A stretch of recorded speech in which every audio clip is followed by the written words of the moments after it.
Misalnya kemarin peristiwa yang terjadi, rakyat itu marah. Ada sesuatu yang tidak sambung dengan kebijakan pemerintah dalam penyelenggaraan pemerintah. Nah, akumulasinya kemarahan itu dalam bentuk demo. Nah, demo hakikatnya itu boleh menyampaikan pendapat, itu boleh, ya. Negara tidak melarang dan dilindungi. Tetapi yang kita khawatirkan itu adalah batasan-batasan demo harus dijaga. Nah, jangan sampai kita ini melebihi kewenangan demokrasi, kemudian batas waktunya lebih, terus muncul anarkis. Dan saya yakin anarkis itu bukan jadi dirinya seorang intelektual, seorang pelajar. Itu adalah manusia-manusia penunggang, ya, penyusup di balik demokrasi. Yang itu yang saya sayangkan.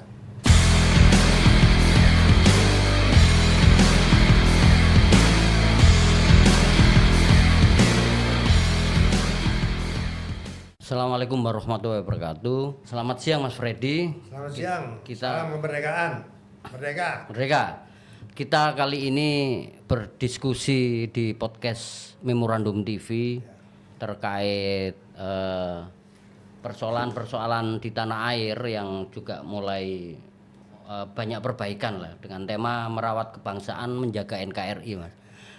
Pasca aksi 25 Agustus kemarin, teman-teman kaum Gen Z, teman-teman kaum muda itu melakukan protes yang ternyata ekses manfaatnya juga bagus terhadap perkembangan pemerintah di tanah air. Meskipun ada persoalan-persoalan, yaitu kemarahan yang memang meledak-meledak sampai akhirnya merusak fasilitas umum, merusak gedung negara gerhadi.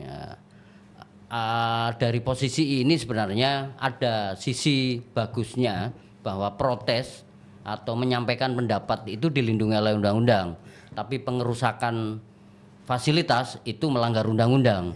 Ini yang harus digarisbawahi, sehingga kita mengangkat tema merawat kebangsaan, menjaga NKRI, Mas Freddy. Seperti apa harusnya yang dilakukan, Mas Freddy, supaya berbangsa dan bernegara ini, berpolitik ini, teman-teman muda sebagai generasi penerus bisa mengawal ekses demokrasi itu bisa berjalan baik. Baik, terima kasih. Assalamualaikum warahmatullahi wabarakatuh. Pertama, kita melihat bahwa negara Indonesia adalah negara hukum, ya, yang diatur dalam konstitusi negara kita, Undang-Undang Dasar 45 di pasal 3 Indonesia adalah negara hukum. Bukan Makstat, apa Rekstat. Nah, segala sesuatu harus dilandasi dengan hukum. Terus kemudian kita punya ideologi namanya Pancasila. Jadi hakikatnya kita berhidup berbangsa bernegara, kita sudah dipedomani melalui dua hal itu, ideologi dan konstitusi. Nah, bicara dalam konstitusi itu juga salah satunya adalah bicara hak dan kewajiban sebagai warga negara, ya, khususnya di dalam merawat, menjaga semangat kesatuan, ya, dalam mempertahankan negara kesatuan Republik Indonesia. Nah, salah satunya bahwa negara yang hadir ini kan memang itu sudah diatur oleh konstitusi dan diakui oleh beberapa negara dunia, ya. Dari Indonesia merdeka ini bukan semata-mata hadiah, tetapi ini adalah perjuangan yang panjang, ya, sejak zaman kolonial Belanda, Inggris dan Jepang yang konon cerita tiga setengah abad, terus kemudian 3,5 tahun, 1,5 tahun, ya, total ya hampir 400, ya. Nah, kita ini akhirnya dulu Indonesia ini negara besar yang dibawa sistem monarki, ya, ada 3 kerajaan besar, Mojopahit, Sriwijaya dan Kutai. Tetapi dengan mengisi kemerdekaan pada tanggal 17 Agustus 45, sistem pemerintahan kita kan presidensial. Nah, semua dipimpin, baik kepala negara maupun pemerintah itu di bawah namanya presiden. Nah, sekarang bicara masalah warga negara. Warga negara ini kan representasi daripada rakyat, ya. Semua warga negara Indonesia mempunyai kedudukan yang sama dalam hukum, equality before the law. Kemudian dalam merepresentasikan dalam proses membentuk satu pemerintahan, kita kenal beberapa teori, ya. Ya, kalau kita ini dalam konteks presidensial ini kan memakai fahamnya res politika montesquieu, tapi pembagian bukan pemisahan. Ada legislatif, eksekutif, dan yudikatif. Nah, ini ada pemisahan. Nah, kemudian dalam membangun satu sistem pemerintahan ada namanya demokrasi.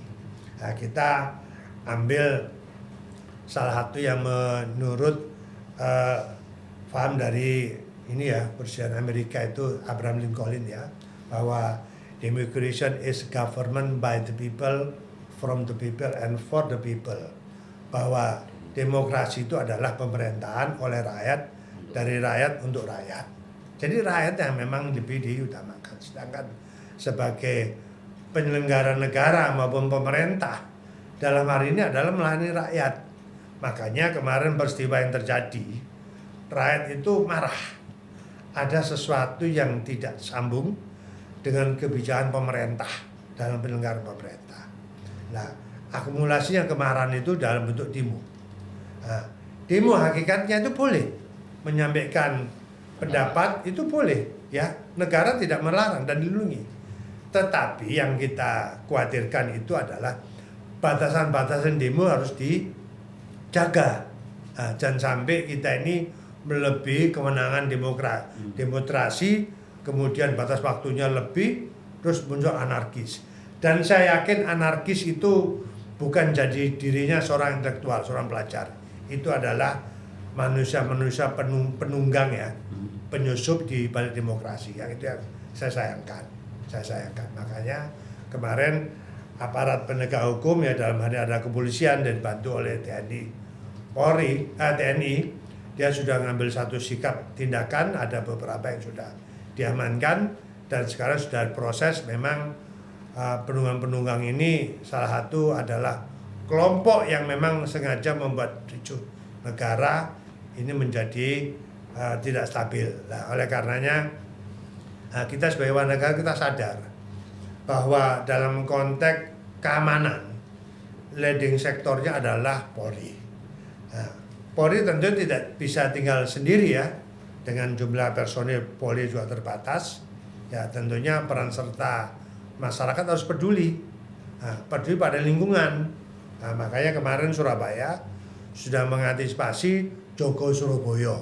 Itu benar dalam konteks masalah sistem keamanan lingkungan, siskamling itu boleh. Nah, itu dalam hal kepedulian masyarakat dalam rangka untuk membantu peran Polri untuk menjaga fungsi dia atau kewenangan beliau dalam konteks masalah keamanan. Makanya sejak ada peristiwa kejadian ya, hendaknya secepat mungkin harus koordinasi dengan Polri.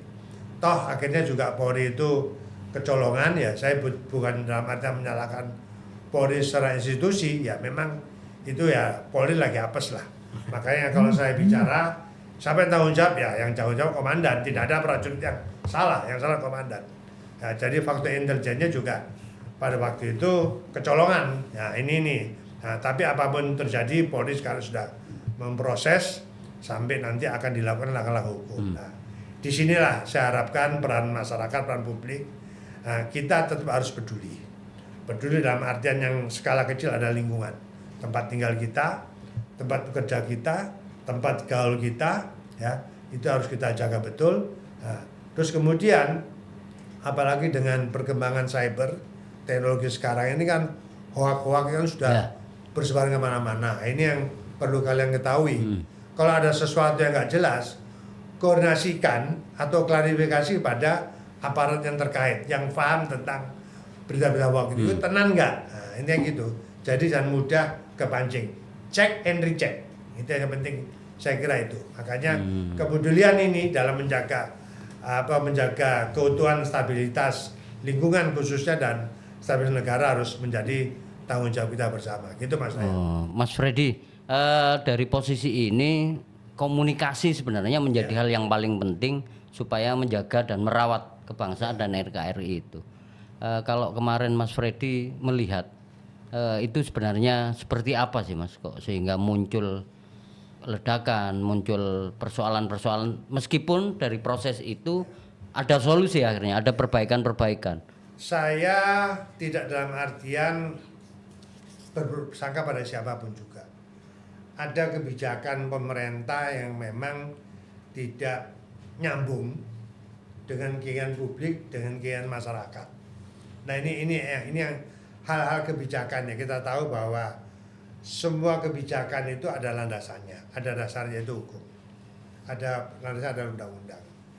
Nah, kami terbiasa sebelum kami mengambil satu langkah-langkah kebijakan ya, apapun keputusan dalam hal masalah regulasi, tentu kami lakukan sosialisasi. Nah, di situ ada semacam public hearing ya. Kami tidak menutup mata, nggak menutup telinga ya. Itu sesuai dengan kompeten maupun kewenangan kami di provinsi. Nah, tapi kalau sudah bicara kebijakan menyusun satu produk undang-undang, itu bukan wilayah kami. Kami hanya wilayah perundang-undangan di bawah undang-undang, yaitu regulasi daerah. Nah, itu yang ya, kami pun juga menyayangkan karena mengapa kejadian kemarin tanggal 25 ya sampai 31 itu sangat anarkis ya, cukup lama, seminggu. Dan ini dalam sejarah kehidupan saya ini belum pernah terjadi sebesar itu ya, kecuali dalam peristiwa G30 SPKI ya tahun 65 itu, marahnya publik terhadap komunis sampai akan membubarkan. Dan peristiwa Malari 74 waktu saya masih SMA tidak separah semacam ini ya, termasuk kemarin reformasi 98 yang 21 Mei yang puncak-puncaknya itu juga tidak ada anarkis sebesar ini. Lah sekarang kok justru aset-aset milik negara, milik pemerintah jadi sasaran. Ini saya yakin ini ada by design. Nah ini pelajaran yang harus kita renungkan sama-sama ya. Harapan kita ke depan ya jangan sampai terjadi lagi, terulang lagi. Apapun aset yang kalian miliki itu, terlepas itu aset pribadi, tetapi yang aset negara ini menjadi milik kita semua, milik negara dan milik rakyat juga. Yang kita punya kewajiban untuk melindungi, memelihara. Nah, pemerintah hanya sifatnya itu ya tanggung jawab secara formal gitu loh untuk menjaga aset. Ya kami sayangkan kayak kejadian beberapa tempat-tempat Polri khususnya ya saya sayangkan. Ini bukan ulah dari manusia terpelajar, tapi ini ulah daripada kelompok-kelompok kriminal yang terorganisir. Saya kira itu Mas. Pemirsa, dari diskusi ini ternyata komunikasi itu menjadi hal yang paling penting untuk menjaga dan merawat NKRI.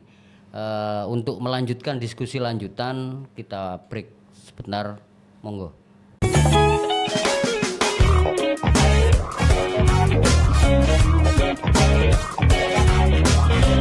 Pemirsa, pendiri bangsa ini juga berupaya mendapatkan masyarakat yang demokratis, adil dan sejahtera, serta menjaga keutuhan dan persatuan berbangsa, sehingga mereka memberikan falsafah Pancasila dengan konsep nilai gotong royong. Kenapa gotong royong itu menjadi penting untuk menjaga falsafah, menjaga NKRI dan mengawal demokratisasi di Indonesia? Mungkin Pak Freddy juga bisa menjelaskan ke sana. Kenapa sih kita harus gotong royong diperkuatkan? Karena Indonesia ini banyak pulau Mas ya. Banyak pulau, banyak budaya, banyak bangsa, banyak multi agama juga, sehingga konsep gotong royong itu menjadi pererat supaya falsafah Pancasila benar-benar bisa terjaga. Monggo Mas Freddy. Jadi kita sadar ya bahwa kita ini hadir di bumi ini nggak sendirian ya. Mulai kita lahir sampai menjadi dewasa dan sampai menjadi orang tua kayak Pak Freddy sekarang ini. Nah, sifat individualistis itu harus dijauhkan. Nah, sifat bermasyarakat itu harus dikedepankan. Makanya kita harus punya peduli. Nah, kalau kita peduli dengan lingkungan yang terdekat, misalkan tempat tinggal kita harus peduli. Nah, apa yang menjadi salah satu situasi kondisi yang harus kita antisipasi. Nah, diantaranya adalah gotong royong. Nah, pemerintah tadi Pak Ari sebutkan ada keterbatasan ya dalam konteks keamanan. Tadi Polri juga berujung tombak, saya juga punya keterbatasan. Pemerintah dalam hal ini juga punya keterbatasan dalam konteks membangun dari infrastruktur. Nah, hal semacam ini perlunya gotong royong ya. Tadi Pak Rey sudah menyebutkan di dalam falsafah hidup kita Pancasila ini kan sudah dimaknai dengan namanya sila-sila yang ada ya. Nah, tentunya rasa persatuan ini harus dijunjung tinggi, rasa permusyawaratan, perwakilan ini juga menjadi salah satu bagian daripada kehidupan. Nah, makanya kepedulian itu tidak lepas daripada nilai gotong royong. Satu hal sekarang, Pak Dayat sebagai media, wartawan, saya sebagai praktisi politik yang dipercaya di DPRD. Saya tidak bisa harus istilahnya apatis pada mereka, tidak.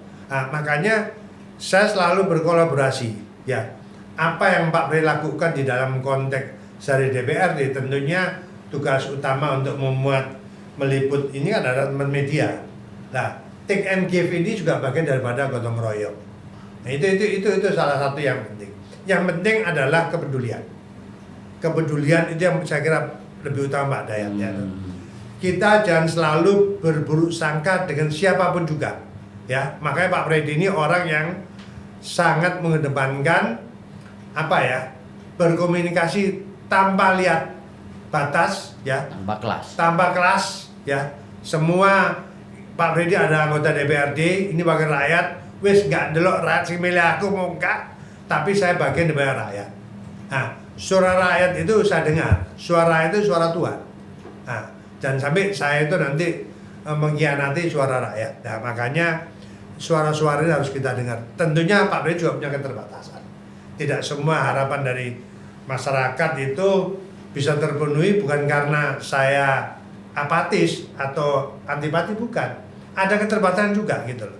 Tapi insya Allah fungsi utama negara ini hadir itu dalam rangka untuk meningkatkan kesejahteraan, dalam rangka untuk ikut mencerdaskan kehidupan berbangsa dan negara, itu yang utamanya. Nah, belajar itu bukan hanya formal di tempat sekolah atau di kampus. Belajar itu lebih diutamakan di masyarakat. Di kampus itu kamu cari ilmu, cari pengetahuan. Tapi kalau sudah di masyarakat itu mencari pengalaman. Ya toh, makanya ada namanya sinergitas antara ilmu dan pengetahuan kami peroleh di bangku sekolah dengan yang kamu peroleh di masyarakat. Nah, inilah perlunya take and give, ya, perlunya kepedulian, ya, perlunya kebersamaan, perlu gotong royong. Yang lebih utama lagi, Indonesia ini adalah negara yang tadi Pak Dan sebutkan dengan perlu keberagaman, ada kepulauan, ada budaya, ya, ada namanya bahasa, ya. Kalau bahasa utama kita memang Indonesia, ya. Agama ada 6, Islam, Kristen, Katolik, Hindu, Buddha, Konghucu, kepercayaan. Ini jauh negara, jadi jangan bicara terlalu ego gitu loh. Makanya Jawa Timur ini dengan terbitnya Perda tentang kehidupan toleransi keberagaman itu menjalin, nggak banding-bandingan. Kamu dari Aceh, dari Papua, dari Ambon, dari Maluku, kamu selama tinggal berkarir di Jawa Timur, hakmu sama, nggak ada beda-beda, ya toh. Nggak memandang kamu agamamu Islam, Kristen, Katolik. Yang penting kamu orang prestasi, dan prestasinya itu bukan untuk milik kita sendiri, tetapi prestasi ini yang bisa kita sumbangkan kepada masyarakat. Itu ya.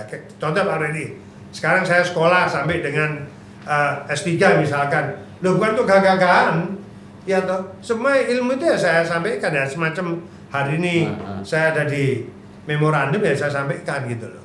Intinya gitu. Jadi jangan memelihara kesombongan, ya, jangan memelihara apatis, tetapi peliharalah nilai silaturahmi, nilai komunikasi, nilai gotong royong, nilai kepedulian. Artinya kita butuh mengingatkan masyarakat, Mas Freddy, ya, bahwa demokratisasi Pancasila itu kekuasaan negara yang dipegang oleh rakyat melalui pemerintahan. Ya. Ini yang harus dijaga. Mandatori rakyat dari pemerintahan. Ini yang harus dijaga. Betul. Dan di arah ke sini kadang pemahaman itu bukan agak luntur, maksudnya, agak mulai hilang itu. Apa yang perlu di-freshkan lagi, Mas Freddy, supaya rakyat ini benar-benar paham menjaga NKRI itu harusnya seperti apa, Mas? Makanya gini ya, untungnya kalau kita bermasyarakat, ya, jangan pernah meninggalkan dalam konteks dunia beraktivitas. Ilmu dan pengetahuannya hanya sebagian kecil yang kita peroleh di perguruan tinggi atau di sekolah ya. Yeah. Tetapi manfaat ilmu dan pengetahuannya lebih banyak kalau kita di Masyarakat. Harus bermasyarakat. Nah, dengan kita makin bermasyarakat, akhirnya kita makin alam pikiran kita makin terbuka, makin luas. Nah, apalagi jangan merasa memelihara kesombongan. Wes aku pangkat, aku sugi. Itu bagian dari orang yang bodoh, orang tolol. Justru apa yang kita miliki itu bukan hanya semata-mata milik kita pribadi, tapi ini bagian daripada masyarakat. Misalkan saya ada rezeki ya dalam agama saya di Islam ya. Sodakoh, sekian persen itu rezeki kita harus kita sodakohkan. Itu saya kira satu kepedulian. Nah itu Pak Dan. Jadi yang saya inginkan adalah keberagaman kepedulian. Jangan individualistis. Makanya kemarin saya juga diwawancara oleh salah satu media yang menyampaikan bahwa Pak itu bagaimana kelompok rumah elit. Ya sudah pandai-pandai menyampaikan gitu loh. Ya nanti kalau dia ada apa-apa, harta pangkat jabatan yang nggak go mati kok. Yang kita bawa kan adalah nama baik. Ya teman banyak kan itu. Ini gitu kadang ya. Menipisnya bersosial itu karena sekarang itu lagi seneng flexing Mas ya. Orang seneng pamer, orang seneng apa. Ini kadang meningkatkan jarak. Ada jarak antara masyarakat karena itu.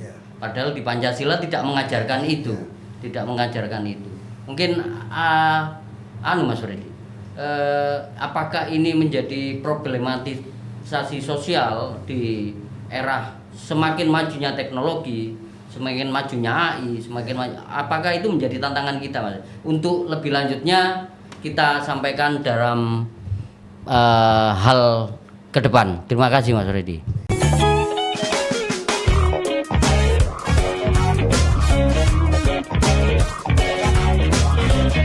Pemirsa, diskusi lanjutan ini ternyata semakin menarik.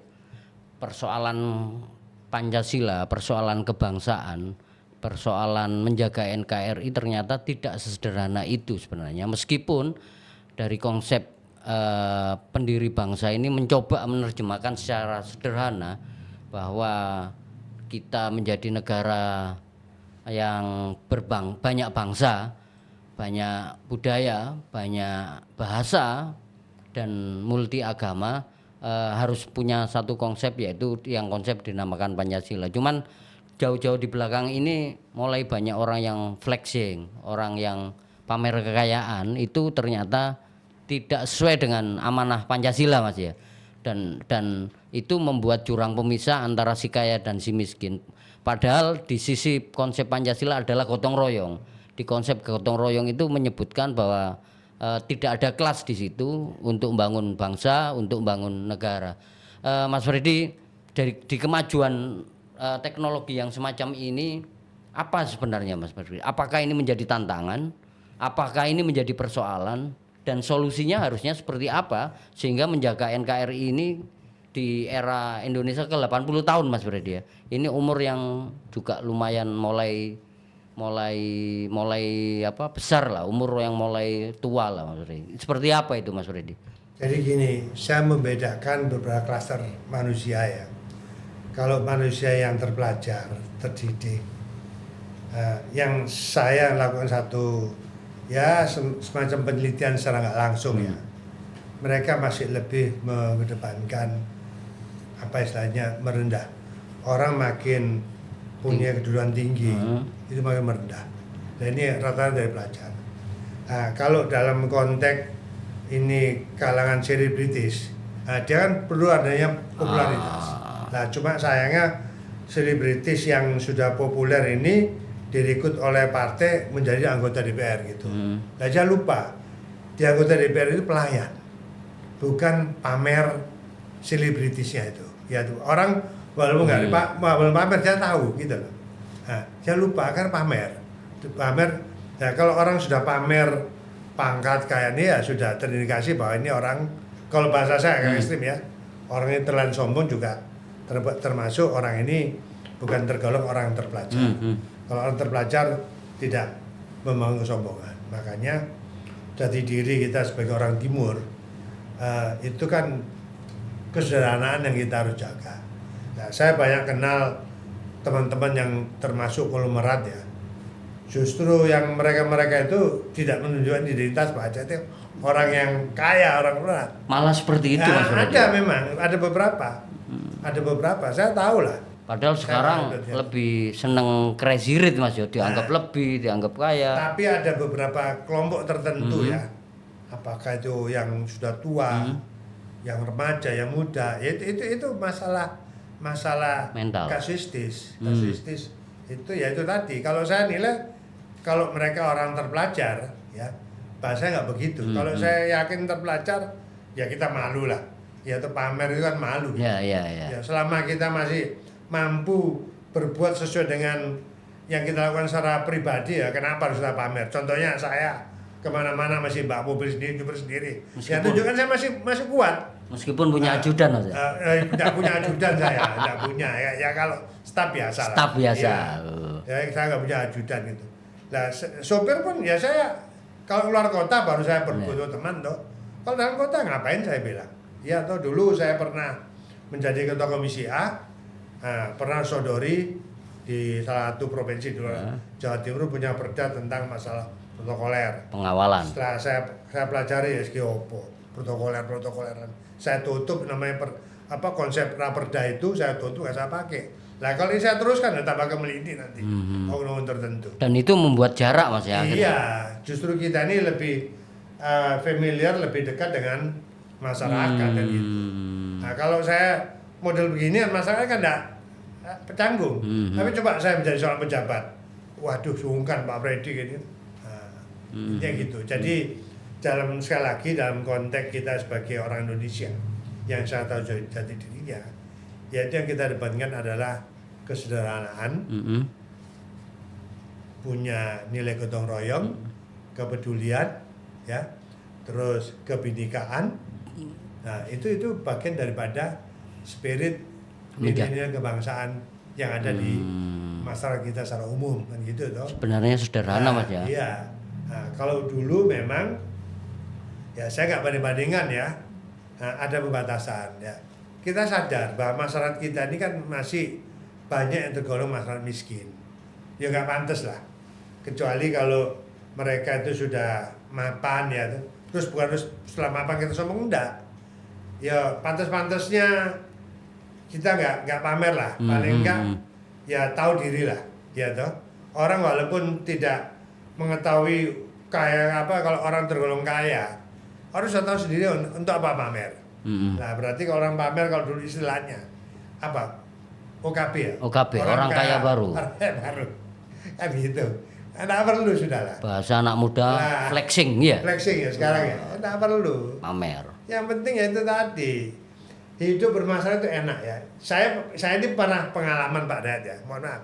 Karena berangkat saya ini memang seorang aktivis. Saya punya tempat memang, itu saya punya komunitas sama KPK, Komisi Pejalan Kaki.